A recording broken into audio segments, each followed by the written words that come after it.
Hey guys, here are the 10 key differences between Amazon FBA and Shopify and what you should do if you're just starting out in e-commerce. I'm going to go over what the differences are, why you should choose one over the other, and what the pros and cons are of each one. I've done both, so I know which ones make the most sense for somebody who's a beginner just starting out. And if you want to take some notes from this, please do. Please like and subscribe to my channel if you enjoy this content. If you want to see more like this in the future about e-commerce, how to make money online, make sure you subscribe to my channel, turn on those notifications, and I'll make some more videos for you guys. I love doing it. So here we go. So number one, the cost. The initial cost for Amazon FBA or Amazon selling in general is probably going to be a little bit more than what you would spend on Shopify. The reason being is because you're going to be spending a lot of money on inventory in the beginning. In general, you're going to have to come up with a large sum of money just to facilitate all the different orders. With Amazon FBA, you have to send the inventory in before you actually can sell anything. With Shopify, there are different ways where you're able to do this without spending a lot of money on inventory. Shopify, you're able to do drop shipping, you're able to do crowdfunding. You can do things like that can facilitate making orders for you before you actually have the inventory. With Amazon, you have to have inventory inside the warehouses, inside the fulfillment process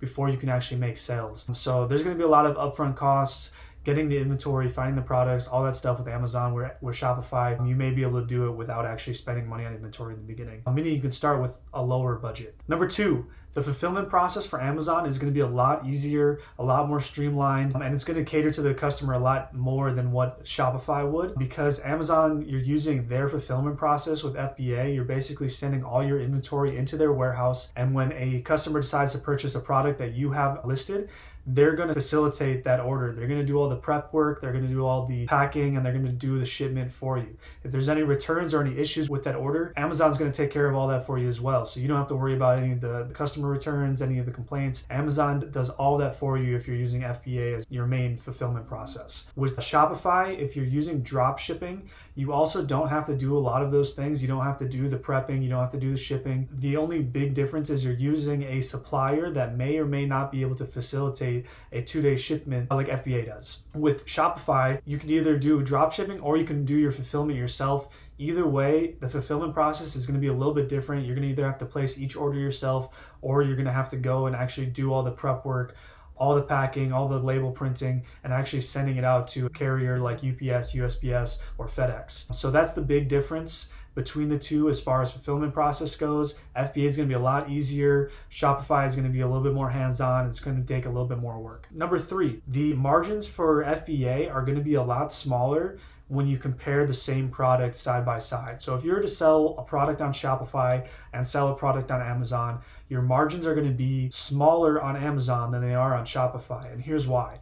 With Amazon, you're going to be spending a lot of your margins on the fees associated with selling on Amazon. Amazon takes a cut for every single order they facilitate, meaning they're going to take a certain percentage based off of the volume, the price point, and the product that they're selling on Amazon for you. That price point is going to cut out of your margins quite a bit, meaning that your profit margins are going to be a lot smaller. You're not going to make as much money per sale, but you may be able to make a lot more sales and make up for it in the long run. With Shopify, you can charge a lot higher cost for your products, meaning that your margins will be higher if you have a product that people are willing to pay more for. Because you aren't selling on Amazon FBA, there are no fees associated with that. The only thing that you really have to worry about is shipping costs and then processing costs, which you can incorporate into your overall price of product, which means that you can actually cover those costs in your price and make that money back without having to worry about paying out a separate fee to Amazon. So number four, finding products is going to be a lot easier to find on Amazon than it is for Shopify.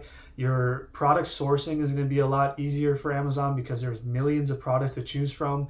You can tell which products are successful based off of what page they're showing up on, how many people are buying it, how popular the product is. There are tools where you can actually see all those metrics and find certain products within whatever you're looking for, and it's very easy to do. I'll go over those in a future video, all the different tools you can use, everything like that to find winning products on Amazon, but just know that on Amazon it is a lot easier than on Shopify. With Shopify, your product research is going to take a little bit longer. You're going to have to look for products that people are going to be willing to pay for that you may or may not know right away. One of the key things to do is look at what products are being shown on your timeline, on your Facebook feed, your Instagram feed, and compare those to what you're willing to sell. If you find a product that you see online, if you see an ad for a product that is doing very well, they have a lot of views, they have a lot of comments, obviously that product is selling a lot. So that's possibly a product that you can find for yourself, source it, and start selling for yourself. Or something similar. It could be a comparable product. It doesn't have to be the exact same product, but that is a way to do it. That's a way to tell at least what you know is working for other people. Number 5, Amazon FBA is very competitive. There are a lot of sellers on Amazon that are selling the same products. Some products even have 30 to 40 sellers on them, which means that each person is trying to compete for the same sale for that product. And if you're not familiar with Amazon and the way that it works, there's a buy box that everybody is competing for. It's a little box in the right-hand corner that says buy now. That is the buy box that everybody wants to be in, because when somebody makes a sale and they're in that buy box, they're the ones that get credit for that sale. They're the ones that get money for that sale. So everybody that's selling that same product is trying to be in that buy box at the same time, which makes it very competitive. With Shopify, you don't have as much competition because you're your own website, you're your own entity, you're your own brand, and you don't have to worry about trying to sell the same product as everybody else. You can find a product that's winning and you can sell that one product on your website. And if there's nobody else that is selling that product on other websites, and even if they are selling the same product on other websites, you don't have to compete because they're not on their website. They're on your website, meaning that if you make a sale, if somebody buys that product, it's going directly to you. It's not going towards 29 different people that are also trying to make the same sale as you. So that's a big benefit for Shopify, not having to compete for that same product to sell. Number 6, advertising. If you don't use Shopify and you're using Amazon FBA, you're most likely not going to have to spend a lot on advertising. There is an advertising that you can spend money on, but because you're facilitating all your orders through a product listing that's already listed on Amazon, other people are selling, that's already ranked higher, you don't have to worry about advertising. People are already coming to that product, people are already seeing that product, and when they purchase it, you're going to get a sale for that. So that means that you don't have to incorporate that advertisement cost into that sale.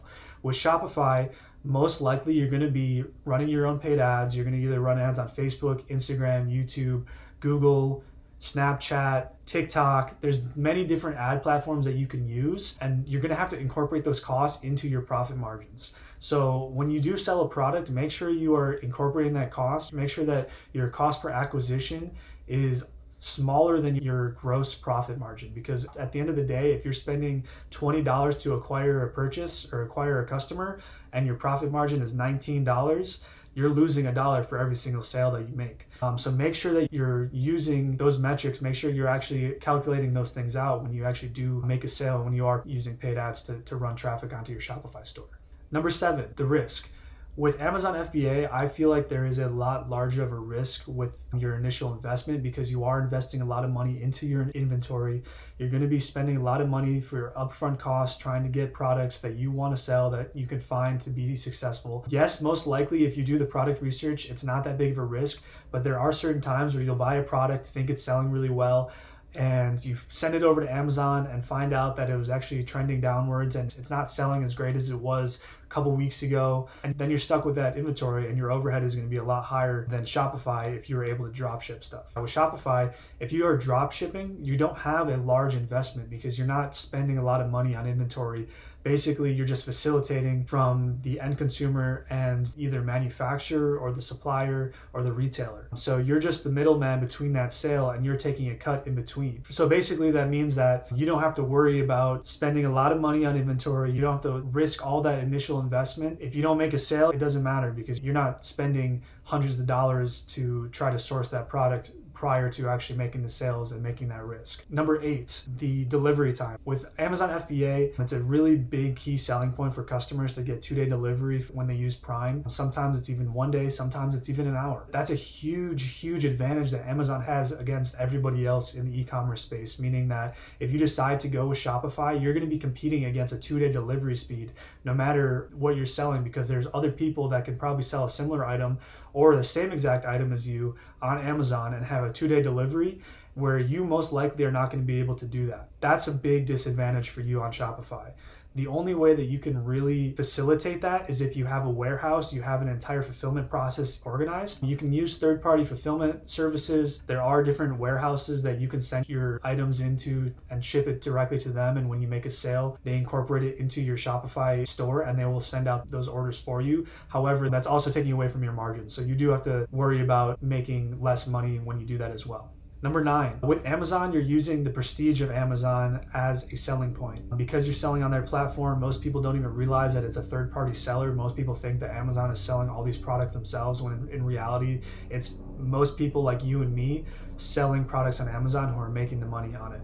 Amazon obviously does sell their own products, but there are a lot of people out there who are selling on Amazon and making a lot of money by using Amazon as a platform, as a third-party marketplace to sell their own products. You're also at the mercy of Amazon's policies, meaning they can ban your account, they can suspend you, they can do anything that they want to do. You're at their mercy. They can basically decide to close down your store with no warning. Your customer base that you have acquired through Amazon is no longer your customer base. You have no more access to them. You can't send them emails, you can't text them, you can't do any of those things because Amazon is in control of those people, in control of those customers. They're not really your customers.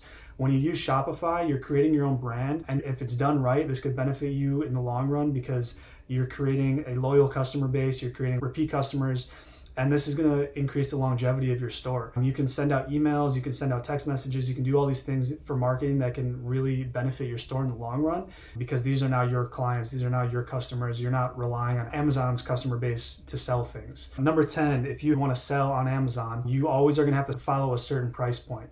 Because you are selling on Amazon, there are many other sellers, like I've said, and they're always in a race to the bottom. They want to make the sale the quickest, meaning they're going to be trying to lower their price point to beat everybody else. And that means that they're going to keep lowering that price, keep lowering that margin, and you're going to be losing profit every single time they keep lowering that price. With Shopify, you can set your own pricing structure. You're able to set a certain price point because it's your own brand, it's your own products. You don't have to compete with hundreds of other sellers who are all in the race to the bottom.